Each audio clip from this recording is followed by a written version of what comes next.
വസുന്ധര രാജെ 2028 നിയമസഭാ തെരഞ്ഞെടുപ്പിൽ സ്വന്തം പാർട്ടി രൂപീകരിച്ച് മുഴുവൻ സീറ്റിലും മത്സരിക്കാൻ തയ്യാറെടുക്കുകയാണെന്ന് റിപ്പോർട്ടുകൾ പുറത്തു വന്നിരിക്കുകയാണ്. BJP നേതൃത്വവുമായി എല്ലാ രീതിയിലുള്ള ആശയവിനിമയവും അറ്റുകഴിഞ്ഞിരിക്കുന്നു. BJP സർക്കാരിനെ തള്ളിയിടാൻ ശ്രമിക്കുകയാണ് തന്റെ ലക്ഷ്യമെന്ന രീതിക്ക് തന്നെയാണ് അവർ പറയുന്നത്. സച്ചിനുമായും ഗെലോട്ടുമായും സഖ്യം ചേരുമോ, അതല്ലെങ്കിൽ കോൺഗ്രസ് നേതൃത്വവുമായി ഒരു രമ്യതയിലേക്ക് പോകുമോ എന്ന ചോദ്യത്തിന് എല്ലാം വരുന്ന ദിവസങ്ങളിൽ പറയാം എന്ന രീതിയിലേക്ക് മാറുകയാണ്. നമുക്കറിയാം, ഗജേന്ദ്ര സിംഗ് ഷെഖാവത്തും അർജുൻ റാം മേഘ്വാളും ഒക്കെയാണ് വസുന്ധര രാജയെ എല്ലാ രീതിയിലും രാഷ്ട്രീയപരമായി ഒതുക്കാൻ അമിത്ഷായോടൊപ്പം നരേന്ദ്രമോദിയോടൊപ്പം ചേർന്ന് നിന്ന് രാജസ്ഥാനിൽ കളികൾ കളിച്ചത്.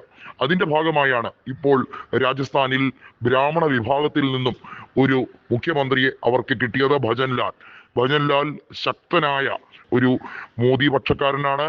ഭജൻലാലിനെ പൊക്കിക്കൊണ്ടുവന്നത് അർജുൻ റാം മേഘ്വാളാണ്. ഭജൻലാലിനെ ഭരിക്കാൻ കൃത്യമായി BJP നേതൃത്വം അനുവദിക്കുന്നില്ല എന്ന ആരോപണം അദ്ദേഹം നേരത്തെ തന്നെ ഉന്നയിച്ചിരുന്നു. നമുക്കറിയാം, രാജസ്ഥാൻ മന്ത്രിസഭയിലെ പല നേതാക്കളും ശക്തമായ എതിർപ്പുമായി വരികയാണ്.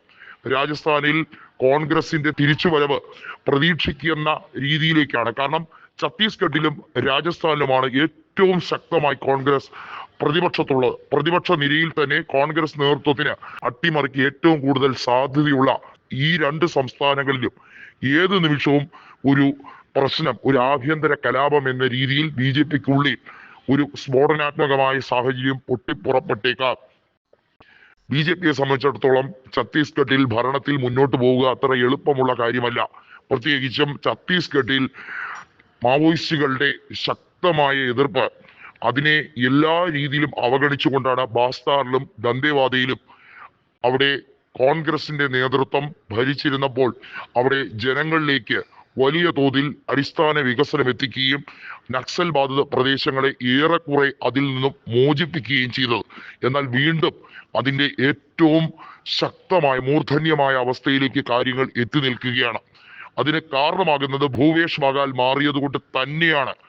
ഇപ്പോഴത്തെ മുഖ്യമന്ത്രിയായ വിഷ്ണുദേവ് സായി വലിയ തോതിൽ ന്യൂനപക്ഷങ്ങളോടും അതുപോലെ തന്നെ ക്രൈസ്തവ വിഭാഗങ്ങളോടും കാണിക്കുന്ന ക്രൂരത, അനീതി, ഇതെല്ലാം വലിയ തോതിൽ ചർച്ചയായി മാറുകയാണ്. BJP നേതൃത്വത്തിന് വലിയ വെല്ലുവിളിയാണ് ഈ രണ്ട് സംസ്ഥാനങ്ങൾ. ട്രബിൾ ഷൂട്ടർ എന്ന രീതിയിലേക്ക് DK ശിവകുമാറിന്റെയും അതുപോലെ തന്നെ ഗൗരവ് ഗൊഗോയുടെയും പേരുകൾ ഏറ്റവും കൂടുതൽ പരാമർശിക്കപ്പെടുന്നതിന്റെ പ്രധാന കാരണം ഈ രണ്ട് നേതാക്കളിലും ഉണ്ടായിട്ടുള്ള AICC നേതൃത്വത്തിന്റെ ശക്തമായ വിശ്വാസവും പിന്തുണയും തന്നെയാണ്. ഇവർ വിചാരിച്ചാൽ വലിയ മാറ്റങ്ങൾ പല സംസ്ഥാനങ്ങളിലും കൊണ്ടുവരാൻ കഴിയും. പല സംസ്ഥാനങ്ങളിലും അട്ടിമറി നടക്കും എന്ന് ഉറച്ചു വിശ്വസിക്കുകയാണ്.